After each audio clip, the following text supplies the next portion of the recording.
इसमें कोई मेरे बच्चे का कोई भी कसूर नहीं है। मैं नहीं लग रहा काम धंधा कैसे करे। ये रोटी आधी टेप रोटी खा रहा, आधी टेप रोटी नहीं खा रहा। सभी परिवार पे ऐसा है सर, सबके बच्चे को बंद कर रहा है। कौन रोटी किसको भाएगी रोटी बताओ आप? किसी को भाएगी रोटी? क्या हमारा बच्चा वहाँ भूखा हम रोटी खाएंगे क्या सर? उसके ऊपर बेबुनियाद इल्जाम लगाया जा रहा है, जबकि ऐसा कुछ है नहीं। उस लड़के ने कभी उसको टच भी नहीं किया। अब ये लोग हमसे नोटिस दे रहे हैं मस्जिद गिराने के, करने के। अब ये अच्छी बात है क्या? फिर इसमें हमारे समाज में रोष आने वाली बात है। भाई हमें 100 साल से हम इस पे नमाजें पढ़ रहे हैं। पुलिस वाला आया था, भाई आशिक कहाँ है? मेरे घर पे 2 बार आए थे, रात को नाइट में 11 बजे 2:30 बजे। तो हमारे को आगे उठाया। मैं कहा आशिक अभी है नहीं यहाँ, ठेकेदार के अंडर में कहीं काम करने गया हुआ है, तो मैं सुबह आपको बुला के अरेस्ट करा दूंगा या मैं खुद थाने लेकर आ जाऊँगा।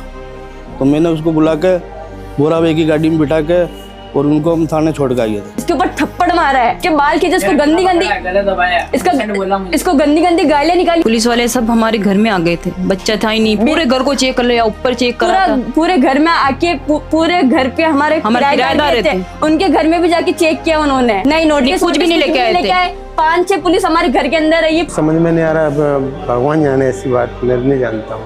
बस ये राजनीतिक वाले आ रहे हैं और वो कह रहे हैं कि ऐसा करो वैसा करो, कल रैली निकालो बेटा देख रहे हैं हम। जिसके साथ हुआ उनको एक प्रक्रिया है का, भारत में एक संवैधानिक कानून है और एक न्यायिक प्रक्रिया है। उसके अंत जो भी सजा दे कोर्ट या जो भी हो जाए, लेकिन मीडिया ट्रायल पे पहले आपने आरोप सिद्ध कर दिए। आरोपित होना और आरोप सिद्ध होने में काफी फर्क होता है। बहुत सारे 25 से 30 लड़के आए थे हमारे घर के बाहर, बहुत हंगामा किया उन्होंने। मेरी छोटी सिस्टर भी थी, बिना वजह उन्होंने लड़कों ने गाली गलौज की है, हमारे घर में घुसने की कोशिश की है। और मेरी मम्मी के लिए उन्होंने अनशन बोला है कि तेरी मम्मी को जान से मार दूंगा, तेरी मम्मी के हाथ पैर तोड़ के पटक दूंगा। समाज को सड़कों के ऊपर उतरना पड़ेगा और समाज सड़कों के ऊपर उतरेगा यदि न्याय संगत बात नहीं हुई और यदि पीड़ित परिवार को न्याय नहीं मिला और कड़ी कार्रवाई नहीं हुई तो इसका परिणाम भयानक होगा, जिसकी कल्पना किसी ने नहीं की होगी।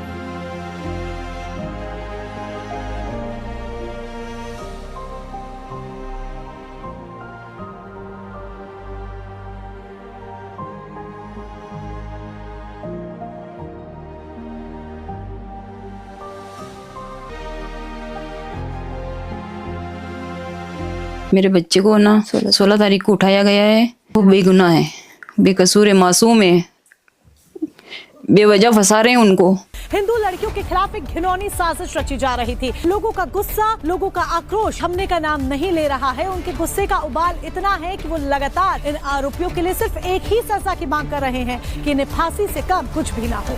इस मामले की जांच की जो इनसाइड स्टोरी आई है वो हैरान कर देने वाली। स्कूल में पढ़ने वाली लड़कियों को बहला फुसलाकर उनसे दोस्ती की गई, फिर उनका रेप करके अश्लील वीडियो बनाकर उन्हें ब्लैकमेल किया गया और इतना ही नहीं, उनका धर्म परिवर्तन तक कराने की कोशिश की। दोस्ती के पीछे कारण क्या था? क्या करना चाहते थे आगे? हैं? तो फिर दोस्ती तो की ना। फिर दोस्ती क्या मतलब, क्या दोस्ती का कारण क्या था? इस छोटी सी चीज का इतना बड़ा मुद्दा बनाया जा रहा है, बस ये बात है। उसके ऊपर बेबुनियाद इल्जाम लगाया जा रहा है, जबकि ऐसा कुछ है नहीं। उस लड़के ने कभी उसको टच भी नहीं किया है। उसने खुद ने कबूल किया है कि हाँ मैंने फ्रेंडशिप की है। लड़के ने खुद आगे के नंबर दिए, प्लस उससे पूछा गया था कि तुम कहाँ लेके गए, तो उसने बताया स्काई डेक लेके गए। स्काई डेक पूरी ओपन जगह है, उसमें प्राइवेसी नाम की कोई चीज है नहीं कि उस लड़के के साथ कभी कुछ गलत हो। हमारे में 10 दिन से घर बैठे हैं, ये अलग बैठे हैं, मैं अलग बैठी हूँ। मैं गारंटी लेता और मेरा बच्चा इसके सुर में ही नहीं, उसको जाल से ये सब फंसा रही है। आरसी बजरंग दल वाला है, सभी समाज पर लिखा है, उनको बच्चे को फंसा रही है।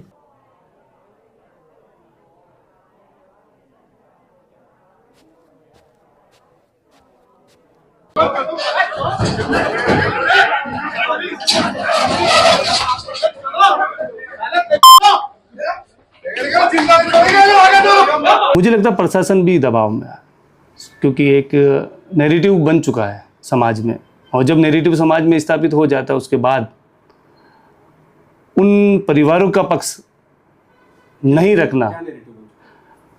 जैसा कि हमारे यहाँ पर एक चल रहा है कि 2 धर्मों की बात आई है, लेकिन मैं नहीं मानता।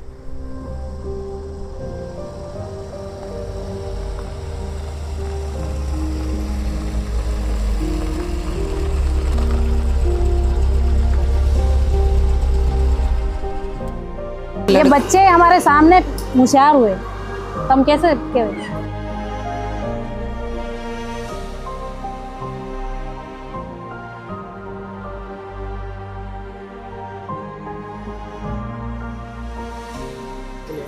लड़कों को उठा कर ले गए, गलत ले गए।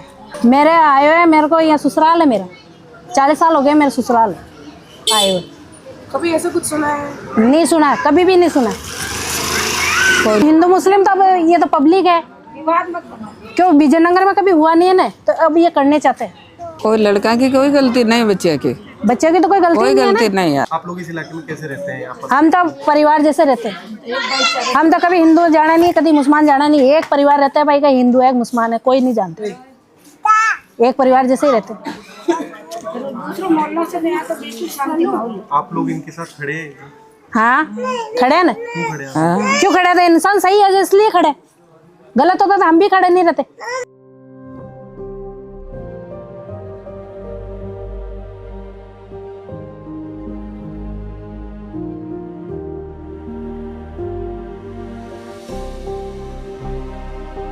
विजयनगर शहर के अंदर एक बहुत बड़ी घटना घटित हुई, जो लव जिहाद की है, जो धर्म परिवर्तन करवाने वाली है, जो बहन बेटियों को बेला पुचकाकर उनका वीडियो, उनकी फोटोएं खींचकर ब्लैकमेलिंग का काम करने वाली है।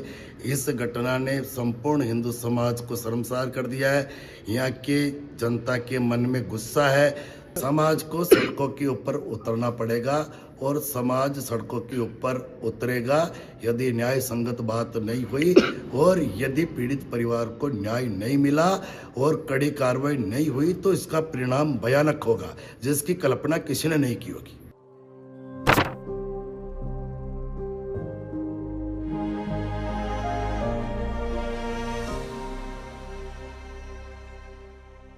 नगर पालिका ने उनको नोटिस दिया है कि आपके जो मकानात हैं और मस्जिद है उसके ऊपर जो आप दस्तावेज हमारे समक्ष पेश करें और नहीं तो आपके खिलाफ कार्रवाई की जाएगी।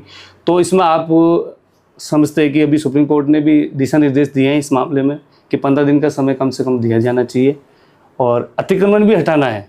अगर कोई अतिक्रमण भी होता है तो जो मकान है या कोई चीज़ है जो स्थापित है वो वर्षों से है, तो जब एक आपराधिक एक्ट होता है तो उसके परिवार को सजा देना ठीक बात नहीं। और किसको अच्छा लग सकता है किसी गरीब का घर टूटे? उस मस्जिद को 100 साल ऊपर हो गए, हम बाप दादा के ऊपर हमें ध्यान नहीं कब की है। पहली बार हुआ आज, कभी नहीं हुआ ऐसा। 100 साल में कभी ऐसा नहीं हुआ।